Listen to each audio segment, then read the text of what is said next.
এবং অনেক স্বচ্ছতার মাধ্যমে আমরা পরীক্ষা দিয়েছি। এখানে কোনো পরীক্ষায় কোনো নকল এই ধরনের সিস্টেম নাই, সব অনলাইনের মাধ্যমে আমরা পরীক্ষা দিয়েছি এখানে। তো পরীক্ষা দিয়ে পাস করে তারপর আপনার স্কিল টেস্ট, যেটা স্কিল টেস্টে পাস করে তারপর হচ্ছে মেডিকেল টেস্ট দিয়েছি আমরা। মেডিকেল টেস্ট অনেক ব্যয়বহুল, কারণ বিভিন্ন সরকারি সরকারি হসপিটাল থেকে আমাদেরকে মেডিকেল টেস্ট করানো হয়েছে। তারপর হচ্ছে আপনারা তো জানেন যে সরকারি হাসপাতালগুলোতে মেডিকেল টেস্ট করাতে গেলে আমাদের কত ভোগান্তি পোহাতে হয়। তারপর হচ্ছে আমাদের যে সিভিল সার্জন, ওনার একটা স্বাক্ষরের প্রয়োজন আমাদের মেডিকেল টেস্টের সার্টিফিকেটে। তো সেইখানে হচ্ছে আমাদের ওনার স্বাক্ষর আনতে আমরা গিয়েছি 3 দিন, কারণ যখন আমরা পাস করেছি তখন আমাদের শবে বরাতের বন্ধ ছিল। তো তারপর হচ্ছে আমরা মেডিকেলি ফিট হয়ে ভাষা পরীক্ষায় উত্তীর্ণ হয়ে, দক্ষতা পরীক্ষা যেটা স্কিল টেস্ট, ওইটাই উত্তীর্ণ হয়ে আমরা আজকে রোস্টার হয়েছি। তো রোস্টারের মেয়াদ থাকে 2 বছর। আমরা যে ভাষা পরীক্ষা দিয়েছি সেই সার্টিফিকেটের মেয়াদ থাকে 2 বছর।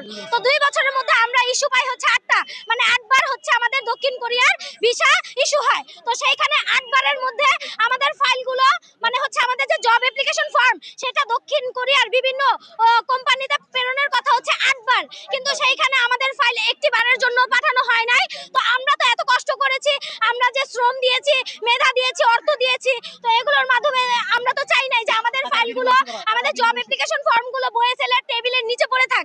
আমরা তো আর সেই জন্য দেই নাই। আমাদের দাবি হচ্ছে আমরা যারা ডিলেট হয়েছি, এটার একমাত্র দায়ী হচ্ছে বয়েসেলের ব্যর্থতার কারণে, বয়েসেলের অর্থ লোভের কারণে, অর্থ জালিয়াতির কারণে আজকে আমরা রাজপথে এসেছি। আমাদের থাকার কথা ছিল দক্ষিণ কোরিয়াতে। বয়েসেল যদি আমাদের ভিসার ব্যবস্থা করে দিত তাহলে আমরা দক্ষিণ কোরিয়া থাকতাম, আমরা এখানে আসতাম না।